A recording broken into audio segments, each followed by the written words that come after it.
Yes.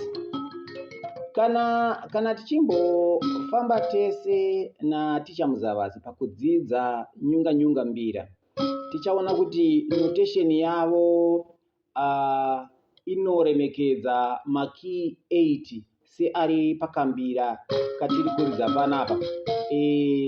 Makey aya ari 8 ndiwo 8 anowanikwa pasi penyunga ine 15 keys. Kureva kuti pasi panenge paine 8 keys, pamusoro panenge paine 7, zvose zvobva zvaita 15. Asi ticha Muzavasi vanoziva kuti inyunga iyi isati yava ne15 yakanga yakamira yakadai. Saka tinomboita nguva yakareba yekudzidza izvo zvayakanga iri isati yava nemakey anosvika ku15. Ndo paya pamunozoona kuti makey haachaverengwi se15, ari kuverengwa achinzi e8.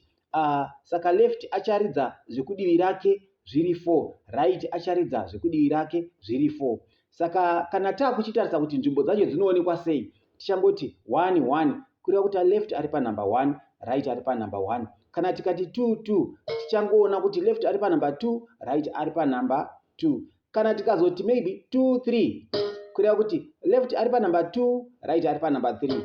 Izvi zviri kubva kupi? Zviri kubva mukudzidza kwedu kunoti tinoverenga kana kuti tinonyora chibva ku left chienda ku right, tinoverenga chibva ku left chienda ku right. Saka zvichatanga kutaurwa ndezviri kwa left, zvinozopedzisira ndo zviri kwa right.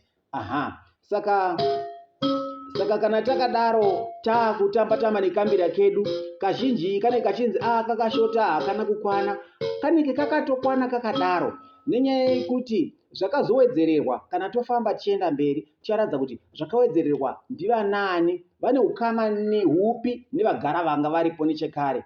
Nekuti tikatarisa ivo varipo nechekare ava, tinonatsokuona kuti ava vashanu ava 5 vari apa ihama nehama. Hama nehama pakuita sei? Pakuti vari mugeneration imwe chete ya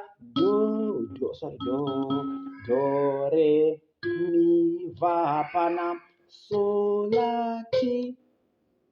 Takuzoenda kune imwe generation do re mi va so la ti do.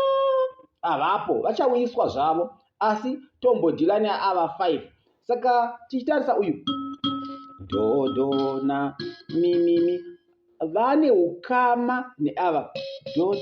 Saka do na uyu na vane ukama. Saka ava ndi baba va uyu do, ndi baba uyu do ane kavoice ke new generation, ndi mimi ane voice re new generation. Saka unotozwa dzinofambidzana chiatira dzinofambidzana sei, tichiridza sei, asi